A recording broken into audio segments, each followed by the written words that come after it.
Hello दोस्तों, मैं आशुतोष सिंह समीक्षा अधिकारी जॉब मंत्रा के इस यूट्यूब चैनल पर आप सभी का स्वागत करता हूं और आशा करता हूं कि आप सभी लोग अच्छे होंगे और अपनी तैयारी अच्छे से कर रहे होंगे। तो आरडी सर कह रहे थे कि थोड़ा फोटो चेंज कर लो, अपडेट कर लो थोड़ा। तो मैंने एक नई फोटो लगाई है। ये इलाहाबाद हाई कोर्ट के सामने मैंने फोटो ली थी अपनी। थोड़ा बहुत चेंजिंग करता रहता हूँ। आप लोग बताइएगा आपको कैसा लगा। तो आज हमारी इस कंप्यूटर की सीरीज की क्लास 7 को हम लेकर आए हैं, जहां पर हम प्रीवियस ईयर क्वेश्चंस को डिस्कस करेंगे। ठीक, पीएस, एपीएस, आरओ और कंप्यूटर असिस्टेंट के एग्जाम्स के। ठीक, तो आज हम एआरओ के पेपर को डिस्कस कर रहे हैं। एआरओ का जो पेपर 2021 में हुआ था, एनटीए ने कराया था इस पेपर को। और ये पेपर हुआ था हम्म, मेरे ख्याल से 21 दिसंबर को था। 21 दिसंबर 2021 में पेपर हुआ था। ठीक है, सेकंड शिफ्ट का पेपर था ये। ठीक है, तो नहीं, 19 को था, हाँ। 19 दिसंबर 2021 को सेकंड शिफ्ट का पेपर था ये। ठीक, एआरओ का। तो चलिए आइए शुरू करते हैं। आज हम कंप्यूटर के 22 क्वेश्चंस को डिटेल में डिस्कस करेंगे। तो हमारा पहला क्वेश्चन है, which type of computer are used in hospitals like ECG and dialysis. इस प्रकार के कंप्यूटर का उपयोग चिकित्सालयों में ईसीजी और डायलिसिस के लिए होता है। Digital computer, hybrid computer, analogue या माइक्रो कंप्यूटर्स। तो देखिए, यहाँ पर माइक्रो कंप्यूटर तो नहीं होंगे। यहाँ पे पूछना क्या चाह रहा है, देखिए कंप्यूटर को तो टाइप ऑफ वर्किंग के हिसाब से तीन कैटेगरी में बांटा जाता है। ठीक, एक एनालॉग कंप्यूटर्स, डिजिटल कंप्यूटर और हाइब्रिड कंप्यूटर्स।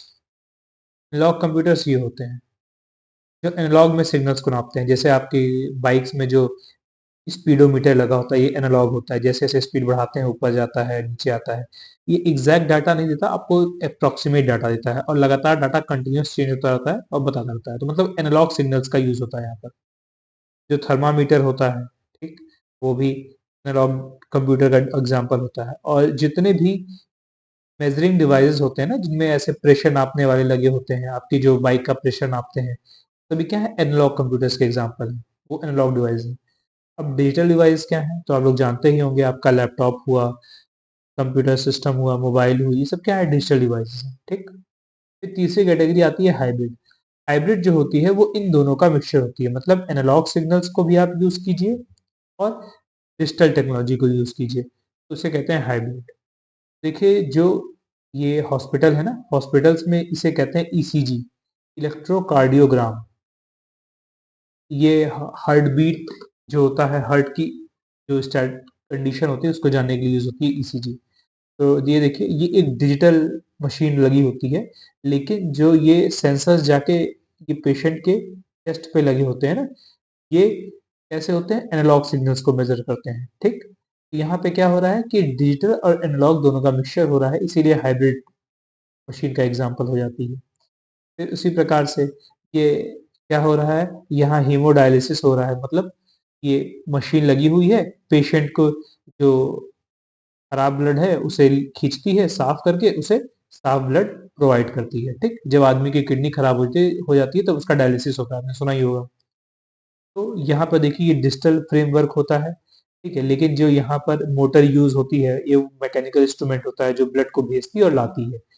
इस प्रकार से यहाँ पर एनालॉग, तो मोटर क्या है, एनालॉग डिवाइस है, और ये कंप्यूटर क्या है, डिजिटल डिवाइस है। इन दोनों का मिक्सचर है। ये भी क्या है, एक हाइब्रिड डिवाइस है। तो यही आपके एग्जाम में पूछा गया था कि ईसीजी और डायलिसिस जो डिवाइस होती हैं वो किस डिवाइस का एग्जाम्पल होती है, हाइब्रिड डिवाइस का। ठीक, तो जो पेट्रोल पंप पे आप जाते हैं ना, पेट्रोल पंप में पेट्रोल भरवाते हैं, तो जो मशीन लगी होती है ना, वो भी क्या होती है, डिजिटल, वो भी हाइब्रिड होती है। ठीक, देखिए उसमें भी डिजिटल मीटर लगा होता है और आप मोटर लगा होता है जो आपने पेट्रोल पंप में पेट्रोल भरता है। ठीक है, एरोप्लेन में, ठीक है, डिजिटल मीटर्स इस्तेमाल किए जाते हैं ताकि कोई प्रॉब्लम ना आए। कल डिजिटल, अगर सब कुछ डिजिटल रहेगा तो प्रॉब्लम आ जाएगी। तो हाइब्रिड सिग्नल्स इस्तेमाल किए जाते हैं, हाइब्रिड डिवाइस भी इस्तेमाल की जाती है। हॉस्पिटल्स में हाइब्रिड डिवाइस इस्तेमाल की जाती है। ठीक, जैसा कि आप देख रहे हैं। तो ये कुछ चीजें थी एग्जांपल्स के। आई होप आपको ये चीज समझ में आई होगी। जब मैं कंप्यूटर का क्लासिफिकेशन कभी पढ़ाऊंगा डिटेल में, तब आपको डिस्कस आराम से बताऊंगा। नेक्स्ट क्वेश्चन पे चलते हैं। नेक्स्ट क्वेश्चन है, HHD स्टैंड्स फॉर, मतलब HHD किस पर आधारित है? तो हाइपर हार्ड डिस्क ड्राइव नहीं, हाइब्रिड हार्ड डिस्क ड्राइव बिल्कुल सही, हाइब्रिड हीलियम नहीं, नहीं हीलियम नहीं होगा, हाइपर हीलियम डिस्क ड्राइव नहीं, हीलियम नहीं होगा, तो the right answer will be B, hybrid hard disk drive.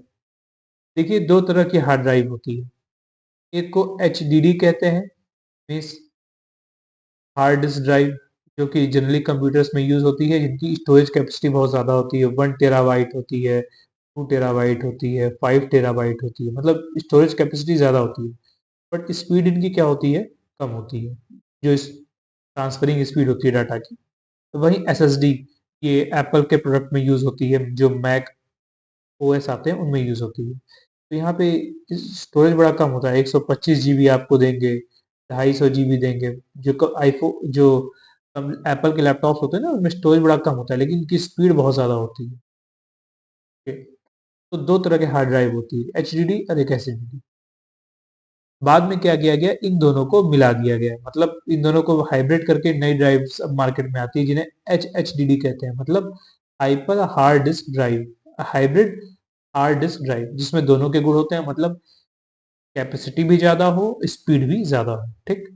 तो it's a storage device that's combine a HDD मतलब hard disk drive and a fast storage solid state drive, को एक दूसरा नाम भी दिया गया है, solid state hybrid drive, SSHD। आपसे यही पूछा जा सकता है ये क्या होती है, ठीक है। तो क्यों इसको डेवलप किया गया, ताकि स्पीड ज़्यादा हो सके और कॉस्ट इफेक्टिव हो सके, मतलब आप ऐसी ड्राइव बनाइए जो थोड़ी सस्ती भी हो और इसकी स्पीड भी ज़्यादा हो, इसलिए इसको लाया गया। तो अब समझ में आ गया होगा कि HHD क्या होता है, hybrid high hard disk drive, ठीक। नेक्स्ट क्वेश्चन पे चलते हैं।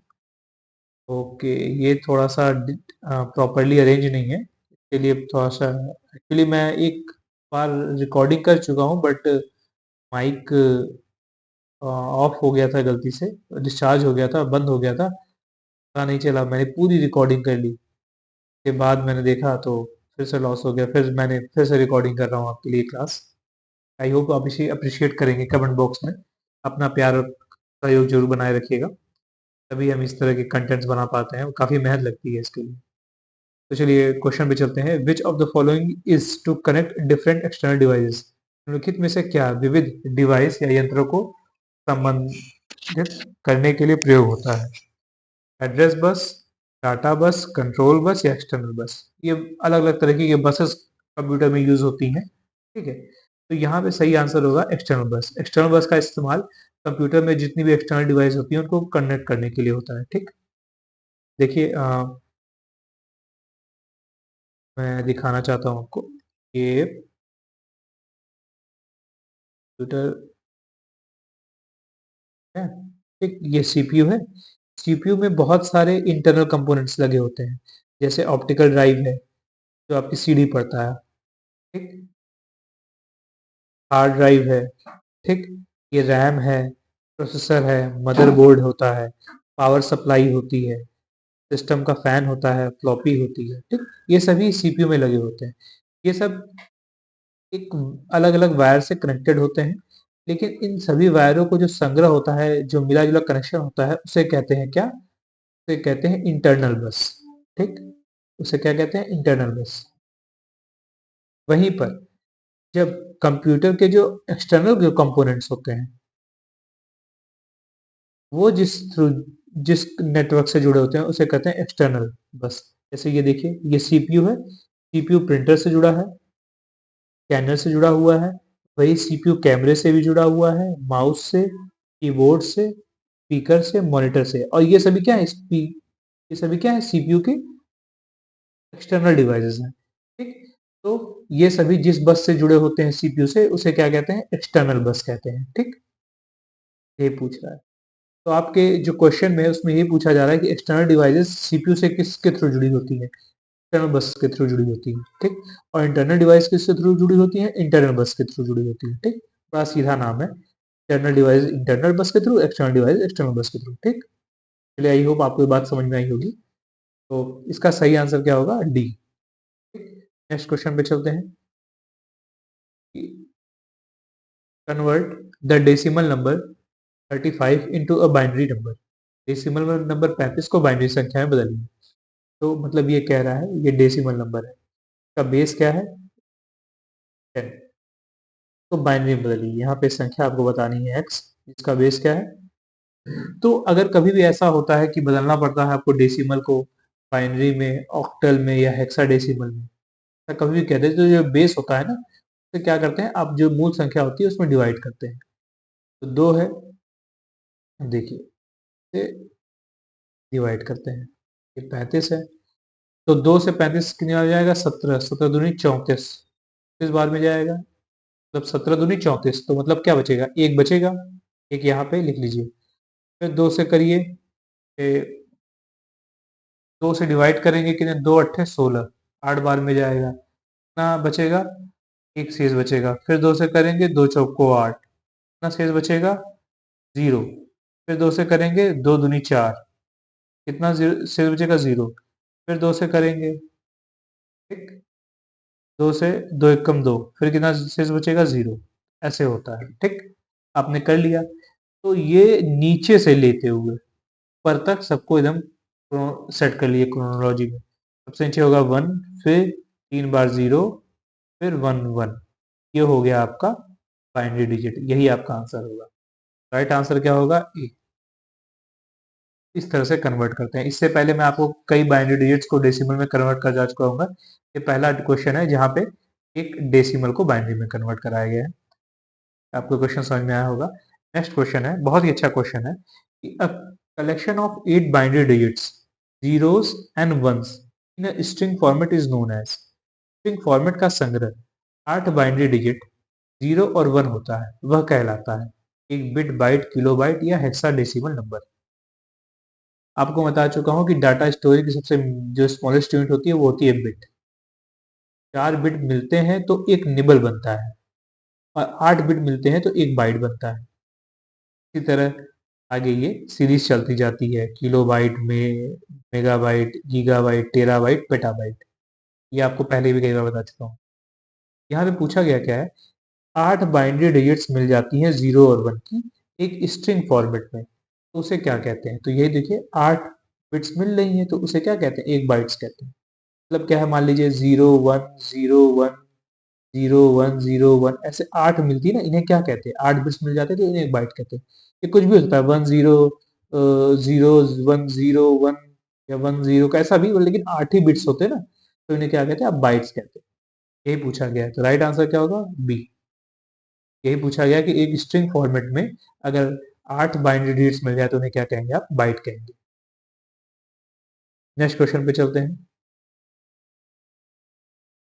कि रोम इज ऑल्सो नोन एज, रोम भी जाना जाता है परमानेंट स्टोरेज, एक अस्थायी संग्रह है, फ्लैश मेमोरी है, वोलेटाइल मेमोरी है या प्रोग्रामेबल मशीन है। तो रोम एक परमानेंट स्टोरेज है। आप कहेंगे सर ये क्या होता है। देखिए, मेमोरी को मोटे मोटे तौर पर कंप्यूटर में दो तरीके से बांटा जाता है, एक प्राइमरी मेमोरी और एक सेकेंडरी मेमोरी। ठीक, प्राइमरी मेमोरी भी दो तरह की होती है, एक होता है रैम और एक होता है रोम। रैम स्पीड लाने का काम करती है, ठीक है, आप सुने होंगे जितनी रैम ज्यादा आप मोबाइल लेते हैं ना, कहते हैं 4 GB की रैम है, 8 GB की रैम है। रैम जितनी ज्यादा होगी स्पीड उतनी ज्यादा होने लगती है, ठीक है। और रैम और भी चीजों पर डिपेंड करती है, प्रोसेसर पे डिपेंड करती है, ठीक है। तो यहाँ पे हम बात कर रहे हैं कि रैम, रैम तीन तरीके है, एक डी रैम से कहते हैं डायनेमिक रैम, फिर एस रैम मतलब स्टैटिक रैम, फिर एस डी रैम मतलब स्टैटिक डायनेमिक रैम, ठीक।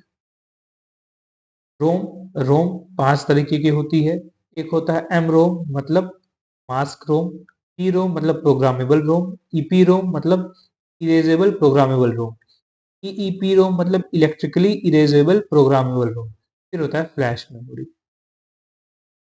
तो जो रैम होता है इसको वोलेटाइल मेमोरी कहते हैं, वोलेटाइल मतलब ये वोलेटाइल या टेम्पररी मेमोरी भी कह सकते हैं। मतलब क्या कहने का है, इसमें जो भी रहेगा वो थोड़ी देर के लिए रहेगा, क्षणिक रहेगा। जैसे ही आप बिजली की सप्लाई बंद करेंगे, पावर सप्लाई, सब कुछ जो भी रैम में है वो नष्ट हो जाएगा। तो वहीं रोम में क्या होता है, ये परमानेंट मेमोरी कह सकते हैं या नॉन वोलेटाइल कह सकते हैं।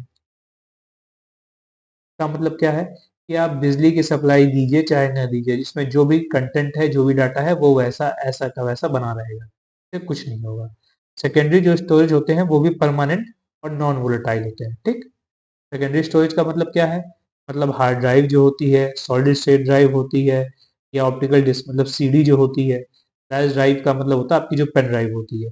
मेमोरी कार्ड्स आप लोग जानते ही होंगे, पहले मोबाइल्स में यूज होते थे, अब तो मेमोरी कार्ड भी कम यूज हो रहा है। मैग्नेटिक टेप्स मतलब जो पहले मैग्नेटिक टेप्स यूज नहीं करते जिससे गाना बजाते थे, अब तो वो टेप बंद हो गए हैं।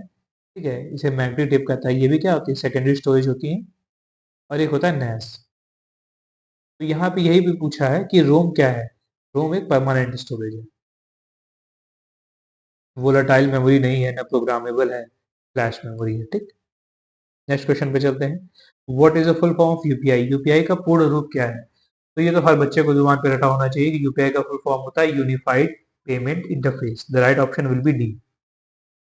तो फुल फॉर्म ऑफ यूपीआई होता है यूनिफाइड पेमेंट इंटरफेस, जिसे डेवलप किया है national payment corporation of India ने। कब? 2016 में। National payment corporation of India RBI के अंदर काम करती है। आरबीआई के अंदर एक संस्था है national payment corporation of India, इसको शॉर्ट फॉर्म में कहते हैं एनपीसीआई। 2016 में यूपीआई को डेवलप किया था। अब यूपीआई पे ही बेस है क्या? जितने भी पेमेंट गेटवेज है, मतलब जीपे, गूगल पे जिसे आप कहते हैं, फोन पे, ठीक, भारत पे, जितने भी पेमेंट आजकल एप्लीकेशन है वो सभी किस पे चलती हैं? यूपीआई पे ही चलती हैं। ठीक है, तो फिर ये यूपीआई बड़ा ही इंपॉर्टेंट है, दिया गया।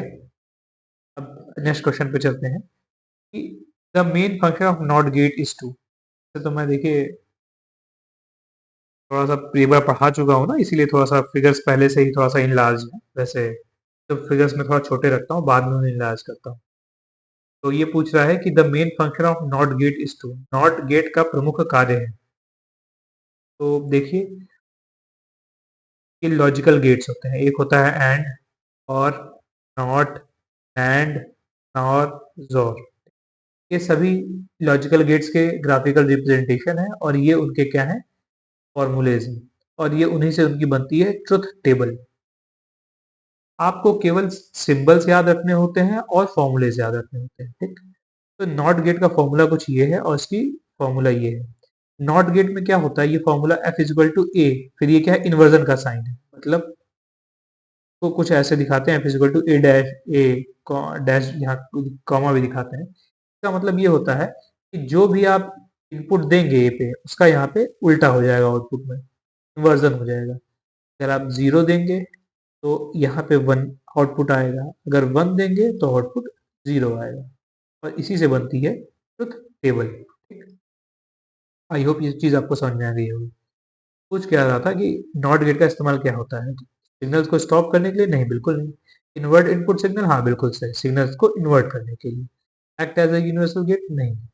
Act half input signal? नहीं, बिल्कुल नहीं। क्या करता है? इनपुट सिग्नल को बदल देता है। देखा था आपने, जीरो दिया, वन दिया, वन दिया तो यहाँ पे जीरो दिया। ठीक? ये लॉजिकल गेट्स हैं, बहुत ही इजी होते हैं, तो पढ़ा देंगे बाद में आराम से। ये 9 नंबर का क्वेश्चन है कि फिल इन द ब्लैंक्स है। Is a software which is use to do particular task. निम्नलिखित सॉफ्टवेयर निश्चित कार्य करने हेतु प्रोग्राम में प्रयोग में लाया जाता है। ठीक, मैंने पहले बताया कि जब भी कहीं पूछा जाए कि किसी स्पेसिफिक टास्क को या पर्टिकुलर टास्क करने के लिए कोई भी सॉफ्टवेयर आता है, तो उसे एप्लीकेशन सॉफ्टवेयर कहते हैं। पहले भी 2-3 बार डिस्कस हो चुका है। ठीक, पहली बात तो देखिए, सबसे मेन चीज होती है कंप्यूटर का हार्डवेयर, जो कि सीपीयू, रैम, डिस्क होता है। ठीक, और सॉफ्टवेयर की दो कैटेगरीज होती है। एक होता है एप्लीकेशन सॉफ्टवेयर, और एक होता है सिस्टम सॉफ्टवेयर।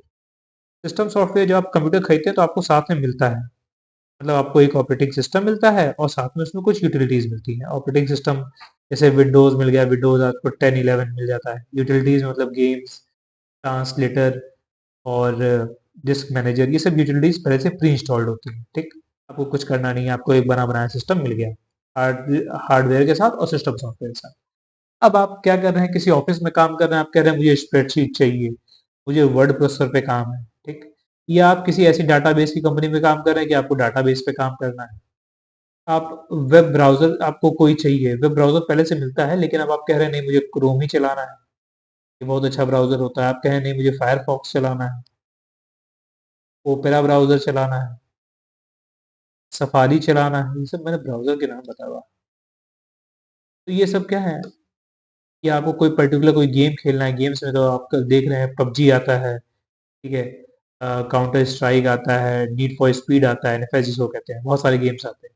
तो ये सभी क्या एप्लीकेशन सॉफ्टवेयर है। जब भी आप स्पेशल पर्पस, एक यूनिक पर्पस के लिए कोई सॉफ्टवेयर यूज कर रहे हैं, डाउनलोड कर रहे हैं बाहर से, उसे क्या कहेंगे? एप्लीकेशन सॉफ्टवेयर कहेंगे। ये सभी सॉफ्टवेयर आपको सिस्टम में पहले से मिलते नहीं है। आप क्या करते हैं? इन्हें जाके परचेज करते हैं, इंस्टॉल करते हैं, ठीक? तो यही बात मैंने यहाँ नीचे लिखी हुई है। चलिए अपने नेक्स्ट क्वेश्चन पे चलते हैं। नेक्स्ट क्वेश्चन है हमारा कि fill in the blanks helps in converting computer programming language to machine language। Programming भाषा को मशीनी भाषा में बदलने के लिए उपयोगी है।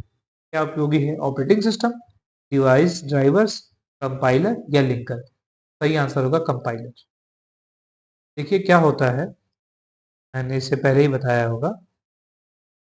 इस फिगर को मैं फिर लेके आ जाता हूँ ताकि अगर आपने पहले इस फिगर को देखा है तो फिर से आप रिलेट कर पाए, ठीक है? हाई प्रोग्रामिंग जो लेवल लैंग्वेज होती है, जिसको सी हो, सी प्लस प्लस हो, जावा हो, फोर्ट्रेन हो, ठीक है, पाइथन हो, ये सब हाई लेवल प्रोग्रामिंग लैंग्वेज है। आप कंप्यूटर को देते हैं, कंप्यूटर में जो ट्रांसलेटर होता है उसे ट्रांसलेट करता है, ठीक, और उसे लो लेवल प्रोग्रामिंग लैंग्वेज बदलता है। लो लेवल का मतलब होता है बाइनरी कोड में 0 और 1 में उसे बदल देता है। देखिए बदल दिया है ना। तो ये जो ट्रांसलेटर होता है, ये क्या करता है? हाई लेवल को लो लेवल बनता है, क्योंकि कंप्यूटर के लो लेवल प्रोग्रामिंग लैंग्वेज ही समझ पाता है। आप जो सी सी प्लस में जावा में लिख रहे हैं उसे समझ में नहीं आता है कि आप क्या लिख रहे हैं। उसे तो केवल बाइनरी कोड आता है, ठीक, और फिर वो सारा काम बाइनरी में करता है। तो ये जो ट्रांसलेटर जो ट्रांसलेट करता है इसे हाई लेवल से लो लेवल, वो तीन तरीके के होते हैं। एक कंपाइलर होता है, इंटरप्रिटेटर होता है और असेंबलर होता है। इन तीनों की अलग अलग विशेषताएं होती है। ये तीनों क्या होते हैं? ट्रांसलेटर्स होते हैं। कंपाइलर पूरे प्रोग्राम को एक बार में ट्रांसलेट कर देता है। Interpreter line by line translate करता है। असेंबलर असेंबली लैंग्वेज को, असेंबली लैंग्वेज एक आती है, या जिसे कहते हैं निमोनिक्स कोड को लो लेवल लैंग्वेज में बदलता है, ठीक। तो ये तीन प्रकार के होते हैं। यहाँ पे यही पूछा गया है कि कौन सा इस्तेमाल होता है प्रोग्रामिंग लैंग्वेज मतलब हाई लेवल लैंग्वेज को मशीन लैंग्वेज यानी कि लो लेवल लैंग्वेज में बदलने के लिए। कंपाइलर का यूज होता है। बाकी देखिए कुछ ऑप्शन में नहीं दिया है, इंटरप्रेटर या असेंबलर दिया होता इसकी जगह तो वो आंसर होता। तो चलिए आपको क्वेश्चन समझ में आ गया होगा। नेक्स्ट क्वेश्चन पे चलते हैं। DEL command is use to, DEL command का प्रयोग किया जाता है फाइल्स को डिलीट करने के लिए, बिल्कुल सही। डायरेक्टरी डिलीट करने के लिए, बिल्कुल सही। डिलीट टेबल्स करने के लिए, सॉरी डिलीट लेबल्स, देखिए कर तो ये भी सकते हैं, ठीक है, लेकिन डी ऑप्शन है कि बोथ ए एंड बी। देखिए यहाँ पे मोस्ट अप्रोप्रिएट डी बैठेगा क्योंकि ये दोनों को अंदर ले ले रहा है, ठीक है। हाँ, फाइल्स और डायरेक्टरीज दोनों को डिलीट करने के लिए यूज होता है, ठीक। अब आप कहेंगे सर ये क्या होता है डेल कमांड? देखिए एक कमांड प्रॉम्प्ट होता है कंप्यूटर में, ठीक है। कमांड प्रॉम्प्ट में आप सिस्टम को लिख के कमांड देते हैं कि यार तुम ये करो, तुम ऐसे करो, ठीक है। तो वहां पे कोडिंग लैंग्वेज यूज होती है, तो उसमें एक होता है डेल, चीजों को डिलीट करने के काम में आता है। अब देखिए डेल लिखा है ना, this command is use to delete unnecessary files from the computer. To delete a file the following command is used. देखिए ऐसे लिखते हैं, ठीक है, डेल, फिर उस फाइल का नाम आप लिख देंगे तो फाइल डिलीट हो जाएगी, ठीक है। Example, if we want to delete the file Sita then type, ऐसे डेल लिखेंगे फिर बाद में सीता लिख देंगे तो फाइल डिलीट हो जाएगी। फिर सेकंड एग्जांपल है, in order to delete file starting with a particular character से एस देन टाइप। किसी पर्टिकुलर कैरेक्टर को डिलीट करने के लिए अगर आपको लिखना है तो डेल के बाद वो स्टार, तो मतलब एस टाइप करके उस कैरेक्टर को बता देंगे कि आपको डिलीट क्या करना है, वो डिलीट कर देगा, ठीक। इस प्रकार से जो डेल कमांड होता है उसका इस्तेमाल होता है फाइल्स को डिलीट करने के लिए या डायरेक्टरी को डिलीट करने के लिए। देखिए जैसे यहाँ पे डेल लिखा है फिर हेलो लिख दिया है, तो क्या होगा? डेल के बाद हेलो लिखने पे जो भी हेलो होगा वो डिलीट हो जाएगा, ठीक है, डेस्कटॉप से। देखिए कहाँ से डिलीट होगा? डेस्कटॉप से। डेल कमांड का यूज क्या होता है? डिलीट करना। अरे नाम में ही लिखा हुआ है भाई, डेल मतलब डिलीट कर। नेक्स्ट क्वेश्चन पे चलते हैं। The main difference between Windows and DOS is the ability to. Windows एवं डॉस में योग्यता के आधार पर दोनों में क्या प्रमुख अंतर है? तो पहली बात तो विंडोज और डॉस होता क्या है?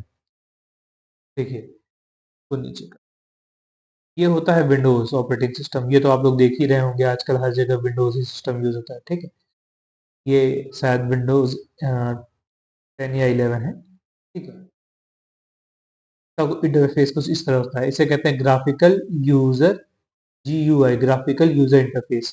यहाँ पे स्क्रीन पे आइकन्स बने होते हैं, आप उन्हें क्लिक करते हैं और चीजों को एक्सेस करते हैं, इसीलिए इसे कहते हैं ग्राफिकल यूजर इंटरफेस। आप चीजों को देख के क्लिक करते हैं और काम होता जाता है, इजी होता है यहाँ पे काम करना। ठीक, बहुत आपने यूज किया होगा, इसे बताने की बहुत मुझे जरूरत नहीं। इसे कहते हैं विंडोज। विंडोज क्या है? एक ग्राफिकल यूजर इंटरफेस है। वहीं पे एक आता है डॉस। ये है डॉस। डॉस क्या होता है? डॉस में ग्राफिकल यूजर इंटरफेस नहीं होता, यहाँ पे कमांड से सारे काम होते हैं। ये खुल जाता है, आप कमांड दीजिए। ठीक है, कमांड आपको सीखनी पड़ती है। ठीक है, तो वो काम करता जाएगा, फिर आप कमांड देंगे, आगे का काम करेगा। ठीक है, जैसा कमांड देते जाएंगे काम होता जाएगा। ये कंपेरेटिवली फास्ट होता है, इसमें अननेसेसरी की चीजें नहीं होती। ठीक है, माइक्रोसॉफ्ट की कंपेरेटिवली फास्ट होता है, अननेसेसरी का कोई काम नहीं होता इसमें। लेकिन टफ पड़ता है। अब आपको बताइए, अब आपको कंप्यूटर चलाना है तो पहले आप एक लैंग्वेज सीखिए कि कैसे ये प्रोग्रामिंग, कैसे ये कमांड लिखे जा रहे हैं, तब तो जाके आप कुछ कर पाएंगे। तो इसीलिए डॉस पहले यूज होता था, अब नहीं यूज होता है मोस्ट ऑफ द जगहों पे। डॉस को अब धीरे धीरे बंद करते जा रहे हैं, लेकिन कभी कभी कुछ जगहों पे यूज करते हैं। तो कहने के लिए दोनों में बहुत सारे अंतर हैं। जैसे विंडोज एक ग्राफिकल ऑपरेटिंग सिस्टम है, वहीं डॉस एक कमांड लाइन ऑपरेटिंग सिस्टम है। विंडोज सीखना आसान होता है, डॉस को सीखना मुश्किल होता है। विंडोज एक मल्टीटास्किंग है, वहीं डॉस सिंगल टास्किंग है। इसका मतलब क्या है? जैसे आप विंडोज में ना तीन चार नीचे चीजें खोल लेते हैं, सब पे एक साथ काम कर सकते हैं, डॉस में नहीं कर सकते। डॉस में एक बार में एक ही काम, जब तक आप ये काम नहीं खत्म करेंगे दूसरा आप कुछ कह ही नहीं पाएंगे उसको। ठीक? तो इसीलिए सिंगल टास्किंग है। विंडोज मल्टी यूजर होता है, आप बहुत सारे लोग चला सकते हैं। आपको पता होगा, जब आप सिस्टम ऑन करते हैं तो दिखाता होगा कि रवि के नाम से लॉगिन करेंगे, कवि के नाम से लॉगिन करेंगे, आशुतोष के नाम से, या RD यादव के नाम से लॉगिन करेंगे। लेकिन MS डॉस में ऐसा नहीं होता, वो केवल सिंगल यूजर होता है। ठीक, यहाँ पे मल्टी प्रोसेसिंग हो सकती है, यहाँ पे सिंगल प्रोसेसिंग हो सकती है। ठीक, इत्यादि इत्यादि इत्यादि। ठीक, ठीक है, फिलहाल अभी आपको ये सब चीजें जानने की जरूरत नहीं है, ये मोटी मोटी बातें थी। जब आपकी क्लास लेंगे तो आराम से बता देंगे। यहाँ पे पूछा क्या जा रहा था, मेन अंतर क्या है? स्पीड का तो देखिए अंतर है, मल्टीटास्किंग का अंतर है, हाँ बिल्कुल सही अंतर है। भाई यहाँ पे विंडोज में कई टास्क हो सकते हैं, डॉस में सिंगल टास्क हो सकता है। स्पीड का बिल्कुल अंतर है, डॉस ज्यादा तेज चलता है, विंडोज थोड़ा धीमे चलता है कंपेरेटिवली। प्रोग्राम रन करना, हाँ नहीं, ये अंतर नहीं है। रन विदाउट पावर, ये भी कोई अंतर नहीं है। तो मतलब बात क्या बनी, मल्टीटास्किंग और स्पीड अप में। लेकिन यहाँ मेन आंसर होगा मल्टीटास्किंग, क्योंकि स्पीड का बहुत ज्यादा अंतर नहीं पड़ेगा, लेकिन मल्टीटास्किंग बिल्कुल सही, मल्टीटास्किंग का फर्क पड़ेगा। ठीक? यहाँ पे आप कई काम कर लेते हैं एक साथ, लेकिन डॉस में केवल एक ही काम आप कर पाएंगे। यही मेन सबसे मेजर डिफरेंस है दोनों के बीच। स्पीड स्पीड उतना मैटर नहीं करती। A set step by step procedure accomplishing task is known as। क्रमबद्ध प्रविधि, क्रमानुसार होने वाली प्रविधि के कार्य को जाना जाता है। तो ये भैया शुद्ध हिंदी तो एकदम सबकी प्रॉब्लम कर देती है। देखिए, आप ना कंप्यूटर को थोड़ा कोशिश करिएगा इंग्लिश में अटेम्प्ट करने की। Step set by set procedure, step by step procedure computer में क्या कहलाता है? एल्गोरिदम कहलाता है। जब ये क्वेश्चन मैं देखा तो मैं तुरंत समझ में आ गया कि जब भी स्टेप बाय स्टेप प्रोसीजर की बात करें तो उसे एल्गोरिदम कहते हैं। ठीक, और ये देखिए एक एल्गोरिदम है। ठीक है, दो नंबर्स को ऐड करने के लिए, ऐड टू नंबर्स। इसमें पहले आप कंप्यूटर को स्टार्ट कीजिए, दो नंबर डिफाइन कीजिए, नंबर 1 नंबर 2। दोनों की वैल्यू हमारे नंबर 1 5 दे दिए, नंबर 1 की 3 दे दिए, मतलब नंबर 2 की 3 दे दिए। फिर क्या किए कि आप सम डिफाइन किए कि sum is equal to number 1 plus number 2, तो 5 प्लस 3, तो वो कैलकुलेट कर लेगा 8 हो गया। लेकिन अब आप क्या करिए, प्रिंट करिए सम को, तो क्या 8 प्रिंट होके दिखाने लगेगा। फिर एंड कर दीजिए, सिस्टम बंद कर दीजिए। इसी को कहते हैं एल्गोरिदम। स्टेप बाय स्टेप किसी भी सोल्यूशन पे पहुंचना, किसी भी प्रॉब्लम जो है आपकी के सोल्यूशन पे पहुंचना स्टेप बाय स्टेप, यही कहलाता है एल्गोरिदम। कंप्यूटर में कोई भी प्रॉब्लम होती है तो उसका सोल्यूशन पहले डायरेक्ट नहीं निकाली जाता, पहले एल्गोरिदम बनाई जाती है। फिर उस एल्गोरिदम पे फ्लो चार्ट बनता है, ये फ्लो चार्ट है, ठीक है। फिर फ्लो चार्ट के बाद उसका प्रोग्राम बनाया जाता है, ठीक। ऐसे काम होता है। तो चलिए अपने नेक्स्ट क्वेश्चन पे चलते हैं। बड़ी बड़ी कंपनियां पहले एल्गोरिदम बनाती हैं, फिर बाद में जाके काम करती हैं, प्रोग्राम को बनाती हैं। Which of the following is a machine independent program, निम्न में से मशीन आधारित प्रोग्राम कौन सा नहीं है? High level language, low level language, assembly language, machine level language. मैं एक बात बता देना चाहूंगा कि दो तरह की लैंग्वेज होती है, एक हाई लेवल लैंग्वेज और एक लो लेवल लैंग्वेज। बाकी जो असेंबली लैंग्वेज है या मशीन लैंग्वेज है, ये कुछ नहीं, ये दोनों लो लेवल लैंग्वेज ही है। ये लो लेवल लैंग्वेज के दूसरे नाम है, ठीक। तो यहाँ कुल मिला के दो ही ऑप्शन है कि इनमें से हाई लेवल और लो लेवल लैंग्वेज से कौन सी मशीन इंडिपेंडेंट होती है। तो जो हाई लेवल लैंग्वेज होती है वो मशीन इंडिपेंडेंट।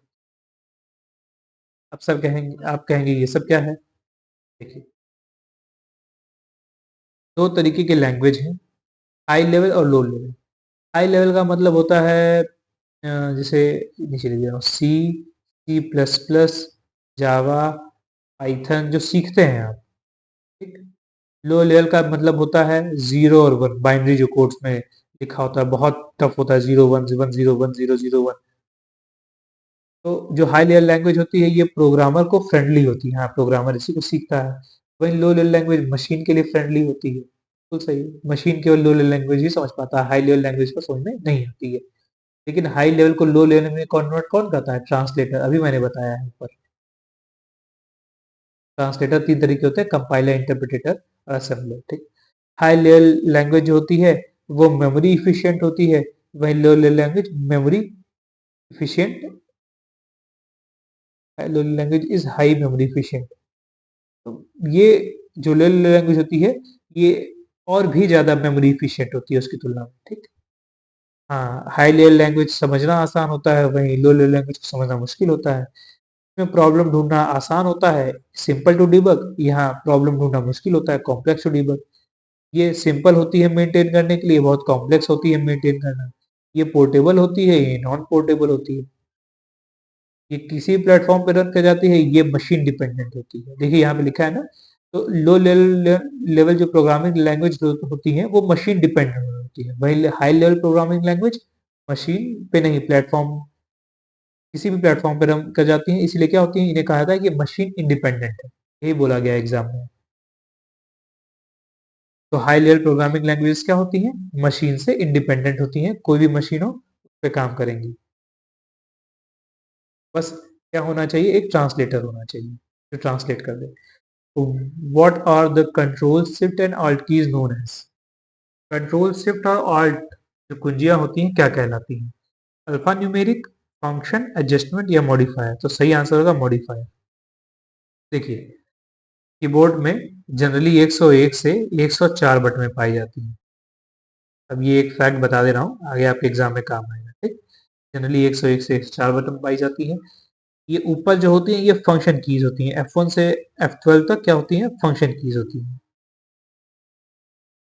ठीक।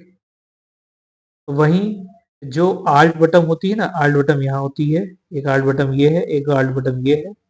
आल्ट शिफ्ट हो गए, दो शिफ्ट होती है, और कंट्रोल, ठीक। कंट्रोल भी दो होते हैं। तो इन्हें मॉडिफायर्स कहते हैं, तीन इधर मॉडिफायर है, तीन मॉडिफायर है। तो इन्हें क्या कहते हैं? मॉडिफायर, क्योंकि अपने आप में तो कुछ नहीं करते, लेकिन जब किसी बटन के साथ कॉम्बिनेशन में यूज होते हैं तो ये उस बटन का जो की होती है उसकी मीनिंग को ही चेंज कर देते हैं। जैसे शिफ्ट अपने आप में कुछ नहीं करेगा, लेकिन जब शिफ्ट को ए के साथ दबाएंगे मान लीजिए, तो क्या होगा? स्मॉल को कैपिटल लिख देगा। कैप्स लॉक अपने आप में कुछ नहीं करता, लेकिन जब दबा देंगे तो मीनिंग को, अरे sorry, heart control, sorry control ये रहा। तो कंट्रोल अपने आप में कुछ नहीं करता, लेकिन कंट्रोल को ए के साथ दबाइए तो क्या कर देगा? सबको सिलेक्ट कर देगा, ऑल सिलेक्ट कर देगा, ठीक। ऑल सेलेक्ट, कंट्रोल को अगर ए के साथ दबाएंगे तो ये सब क्या है, मॉडिफायर्स कीज है। वहीं पे एक होता है टोगल कीज, वैसे पहले बता चुका हूँ, आपने प्रीवियस वीडियोस देखी हो। टोगल कीज तो आल्ट, कंट्रोल और शिफ्ट क्या है, ये सभी क्या है, मॉडिफायर्स है। ये पूछा एग्जाम में, क्या है ये मॉडिफायर, क्यों, क्योंकि अपने आप में ये कुछ नहीं करती, ये दूसरी बटन्स के साथ यूज करने पर उन्हें मॉडिफाई कर देती है, उनकी मीनिंग को चेंज कर देती है। वहीं पर यहाँ पर हमारे पास तीन टोगल कीज होती हैं, एक होता है कैप्स लॉक, कैप्स लॉक है। यहाँ पे एक होता है नम लॉक और एक होता है स्क्रोल लॉक, यहीं पे होगा एक स्क्रोल लॉक। ये तीन क्या होती है, टोगल कीज होती है, नाम याद रखिएगा, ठीक। टोगल कीज पढ़ा चुका हूं मैं इससे पहले कई बार, ठीक है, दो दो तीन बार क्वेश्चन आ चुका है टोगल कीज क्या होती है, ठीक। तो चलिए आपको ये चीज समझ में आ गई होगी। नेक्स्ट क्वेश्चन पे चलते हैं। Windows XP was released in, Windows XP किस वर्ष आगामित हुआ, भैया किस वर्ष आगामित हुआ विंडोज एक्सपी। आप अगर देख पा रहे हो तो विंडोज एक्सपी कब आया है, 2001 का सीधा आंसर है। तो विंडोज एक्सपी कब लॉन्च हुआ, 2001 में। ये टाइमलाइन है विंडोज की, कौन सा विंडोज कब आया। सबसे पहले जो माइक्रोसॉफ्ट ने विंडोज उतारा था वो था एमएस डॉस, पूछा जा चुका है आपके एग्जाम में, कब आया था, 1981, याद रखिएगा।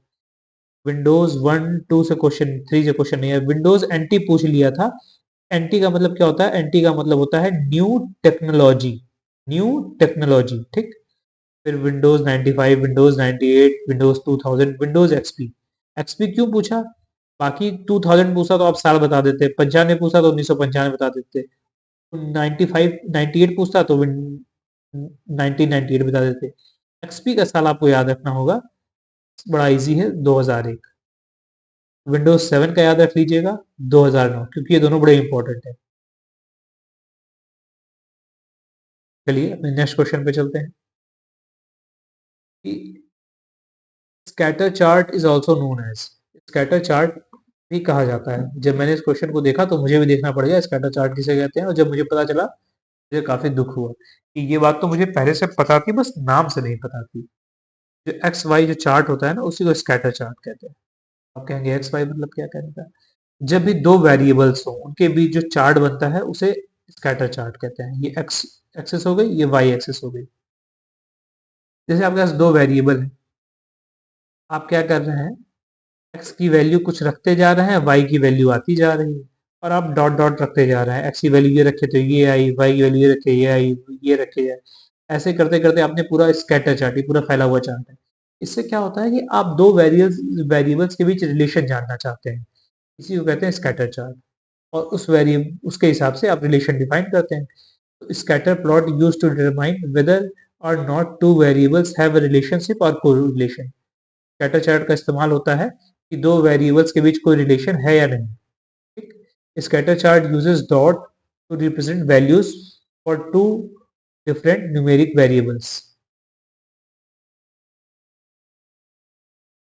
चलिए बहुत कोई इंपॉर्टेंट बात नहीं है, तो घूमा फिरा क्वेश्चन आ गया। Which of the following keys is used to delete characters to the left of the cursor? निम्नलिखित में से कौन सी कुंजी कर्सर होगा, कर्सर के बाएं तरफ के कैरेक्टर्स को मिटाने के लिए प्रयोग की जाती है। तो देखिए मैं आपको समझा देता हूँ। ये मेरा कर्सर मैं लेके आता हूँ, ये मैंने अपना नाम लिखा है आशुतोष से, ये मैंने कर्सर यहाँ रखा। देखिए आपको कर्सर ये हाईलाइट हो रहा है, बाएं तरफ बोल रहा है। देखिए ये बायां है, आप मान लीजिए यहाँ पे है, ये क्या है, बायां है, लेफ्ट है, इसी को आप हिंदी में बायां कहते हैं। और ये क्या है, राइट है, RIGHT, राइट, इसको आप दायां कहते हैं, दायां। और ये क्या हो गया, बायां, ठीक। तो ये कह रहा है कि बाएं तरफ अगर आपको कोई चीज डिलीट करनी है, एस पे हूँ, अब आपको बाएं तरफ डिलीट करनी है तो कौन सी की यूज करेंगे, बैक स्पेस यूज करेंगे, ठीक। देखिए मैं बैक स्पेस दबा रहा हूँ, क्या हो रहा है, लेफ्ट की चीजें डिलीट हो रही है, राइट का देखिए पूरा पूरा वैसे ही बना हुआ है, लेफ्ट का डिलीट हो रहा है। वापस पूरा नाम लिखता हूँ, सॉरी, ये वापस पूरा नाम आ गया, ठीक। अब मैं फिर से अपने वहां पे कर्सर को रखता हूँ, अब मुझे क्या करना है, राइट का डिलीट करना है, तो मैं डेल को यूज करूंगा, डिलीट को। कीबोर्ड में डिलीट नाम की बटन होती है, उसको दबाऊंगा। देखिए क्या हो रहा है, राइट का डिलीट हो रहा है। तो आई होप आपको ये चीज समझ में आ गई होगी कि अगर आपको कर्सर के बाएं तरफ का डिलीट करना है तो आप यूज करेंगे बैक स्पेस, और अगर आपको दाएं तरफ का यूज करना है तो क्या यूज करेंगे, डिलीट। ये बटन बनी होती है आपके कीबोर्ड्स में, ठीक। तो यही पूछा है कि बाएं तरफ यूज डिलीट करना है तो क्या यूज करेंगे, बैक स्पेस। अगर दाएं तरफ पूछता तो डिलीट। चलिए आपको क्वेश्चन समझ में आ गया होगा, बहुत दिमाग लगा के समझाना पड़ता है। Resolution of laser printer is specified in terms of, laser printer का रेजोल्यूशन किसमें परिभाषित करते हैं, इसको परिभाषित करते हैं डीपीआईएम, मतलब डॉट्स पर इंच। देखिए ये है लेजर प्रिंटर, ठीक। जब ये प्रिंट करता है, मान लीजिए इमेज को प्रिंट कर रहा है, ये इमेज प्रिंट होके आई, तो इसमें जो इमेज होती है ना, बहुत छोटे छोटे डॉट्स से बनी होती है, ठीक है। ये बहुत सारे क्या, छोटे छोटे डॉट्स, इनसे कोई भी इमेज बनती है। तो इस इमेज की क्वालिटी कैसी है, रेजोल्यूशन कैसा है, ये कैसे पता चलेगा, एक यूनिट होती है डीपीआई, मतलब इसे कहते हैं dots per inch. The resolution of laser printer is measured in dots per inch, यानी कि डीपीआई, एक इंच में कितने dots, and indicates how many dots can be printed in a linear inch, एक लीनियर सीधे इंच में, एक inch है, इसमें कितने डॉट्स प्रिंट किए जा सकते हैं, ये उस प्रिंटर की क्वालिटी दिखाता है। जितने ज्यादा डॉट्स उतने ही अच्छी क्वालिटी आएगी, ठीक। A higher DPI means more dots are placed closer together, resulting in a sharper image with fine details, ठीक। तो बात समझ में आ गई कि जितने ज्यादा डॉट्स होंगे वो उतने ही ज्यादा क्लोजली पैक्ड होंगे, इमेज उतनी ही शार्प और साफ दिखाई देगी, ठीक। तो अब समझ में आ गया होगा डीपीआई, डॉट्स पर इंच, ये होता है रेजोल्यूशन प्रिंटर का। नेक्स्ट क्वेश्चन पे चलते हैं अपने कि इन OSI network architecture the routing is perform by, OSI network architecture में राउटिंग आधारित होता है, तो ये नेटवर्क लेयर पे आधारित होता है। देखिए ओएसआई मॉडल तो पहली बात तो थोड़ा सा आपके सिलेबस से बाहर की चीज है, फिर भी घूमे फिरे इन्होंने क्वेश्चन पूछ दिया। मैं अब तक जितने भी तक लेक्चर्स ले चुका हूँ, 7 लेक्चर्स लिया हूँ मैंने, अब तक ओएसआई का नहीं देखा, मुझे उम्मीद भी नहीं है कि मैं आगे देखूंगा, मतलब गलती फिर क्वेश्चन आ गया, ठीक। तो ओएसआई मॉडल में अभी क्वेश्चन पूछा है तो इसका आंसर बताना है। पूछा है राउटिंग कहाँ पे फॉर्म होती है, नेटवर्क लेयर पे फॉर्म होती है। देखिए यहाँ लिखा है ना, राउटिंग सब लेयर कहाँ पे फॉर्म होती है, नेटवर्क लेयर पे फॉर्म होती है। तो इसमें ऐसी ये 7 लेयर्स होती हैं। सबसे जो लोअर लोअर लिस्ट लेयर होती, जो सबसे नीचे होती है वो होती है फिजिकल लेयर, फिर डाटा लिंक लेयर, फिर network, transport layer, session layer, presentation layer और एप्लीकेशन लेयर। ये 7 लेयरों का नाम ही आप याद रखिए, बहुत है आपके लिए, बाकी आप कुछ मत पढ़िएगा। अब ये घुमा फिरा गलती से क्वेश्चन आ जाएगा तो उसके लिए क्या आप जान देंगे, छोड़िए, बहुत बड़ा मॉडल है ये। नेक्स्ट क्वेश्चन पे है which among the following is a search engine, निम्नलिखित में से कौन सा एक सर्च इंजन है, इंटरनेट एक्सप्लोरर नहीं, ये नेट चलाने के लिए होता है, सर्च इंजन नहीं होता। फ्लैश, ये भी एक सर्च इंजन नहीं। गूगल तो सर्च इंजन है, कौन नहीं जानता गूगल सर्च इंजन को। फायरफॉक्स ये एक ब्राउजर है। Right answer will B Google. तो बहुत सारे सर्च इंजन है, एक तो गूगल सभी लोग जानते हैं, एक होता है बिंग, बिंग माइक्रोसॉफ्ट का सर्च इंजन है, ठीक। माइक्रोसॉफ्ट के सर्च इंजन को क्या कहते हैं, बिंग, आपसे एग्जाम में पूछा जा सकता है, ठीक। याहू आप लोग जानते होंगे सर्च इंजन है, अब इसका टाइम खत्म होता जा रहा है, बहुत लोग अब याहू को यूज नहीं करते हैं। फिर एक होता है ब्रेव सर्च, ठीक, ये प्राइवेटली आपको अगर कुछ सर्च करना हो तो ब्रेव सर्च का होता है। फिर यांडेक्स एक सर्च इंजन होता है, ठीक, जो यूरोप में काफी चलता है यांडेक्स। एक डक डक गो करके सर्च इंजन है, ठीक, जो कि ये भी आपकी प्राइवेसी या एनोनिमिटी को मेंटेन करता है, ठीक है। फिर बाइडू, ये चाइना का सर्च इंजन है, बड़ा इंपॉर्टेंट, एक बार पूछ दिया गया था एग्जाम में कि चाइना के सर्च इंजन का नाम बताइए, बाइडू। चाइना में ये सर्च इंजन ऑफिशियल है सरकार का, ठीक। फिर एक स्टार्ट पेज करके ऑफिशियल सर्च इंजन होता है, ठीक है। तो ये 4-5 जो कुछ सर्च इंजन है जिनके नाम आप नोट डाउन कर लीजिए, जैसे गूगल बता दिया, बिंग बता दिया, डक डक बता दिया, गो डक डक गो, देखिए डक बना हुआ है। फिर याहू, आस्क डॉट कॉम, हाँ आस्क डॉट कॉम तो कोई बता देगा, यांडेक्स है, बाइडू है, कैसिया है, ठीक। ये क्या है, सर्च इंजन के नाम है, आप इन्हें नोट डाउन कर लीजिए, इनसे बाहर आपसे पूछा ही नहीं जाएगा। नेक्स्ट क्वेश्चन पे चलते हैं, ये आज का हमारा लास्ट क्वेश्चन है। Name the processor which allow two or more task to run simultaneously. उस प्रक्रिया का नाम बताइए जो एक साथ दो या दो से अधिक कार्यों को करने की अनुमति देता है। इसे कहते हैं मल्टी कंप्यूटिंग, नहीं मल्टीटास्किंग। हम लोग सभी लोग कहते हैं कि आजकल की मोबाइल, लैपटॉप या कंप्यूटर क्या है, मल्टीटास्किंग है, मतलब एक साथ एक से अधिक टास्क को परफॉर्म कर सकते हैं। Allow two or more task to run simultaneously, ठीक। तो जैसे आप कंप्यूटर यूज करते हैं, आपने पीछे वर्ड खोल दिया, उसी में वर्ड को फिर ईमेल भी खोल दिया, ब्राउजर पे जाके नेट भी चला रहे हैं, पीछे एंटीवायरस भी चल रहा है, ये सभी चल रहे हैं किसके थ्रू, ऑपरेटिंग सिस्टम के थ्रू। तो इस जब भी कोई सिस्टम ऐसा करता है कि वो मल्टीपल चीजें हैंडल कर सकता है, उसे क्या कहते हैं, मल्टीटास्किंग। मल्टीटास्किंग। तो वहीं अभी आपने, इससे पहले मैं पढ़ा रहा था तो बताया था कि जो एमएस डॉस होता है ना, डॉस ऑपरेटिंग सिस्टम जो कि कमांड बेस होता है, वो सिंगल टास्किंग होता है, एक बार में केवल सिंगल टास्क ही कर सकता है, उसमें आप मल्टीटास्क नहीं कर सकते। यही अंतर था एमएस डॉस में और विंडोज ऑपरेटिंग सिस्टम में। ये पूछा गया था आपसे। तो चलिए, आपको रिलेट करके और भी चीज़ें मैंने बता दी। तो इस प्रकार से आज हमने अपने इस पेपर के 22 क्वेश्चंस को डिटेल में बहुत अच्छे से डिस्कस किया। आई होप अपना आप लोग प्यार सपोर्ट बनाए रखेंगे, कि आगे जैसा भी होगा हमें फीडबैक देते रहेंगे। तो इसी प्रकार से मैं आशुतोष से अब साइन ऑफ करता हूँ।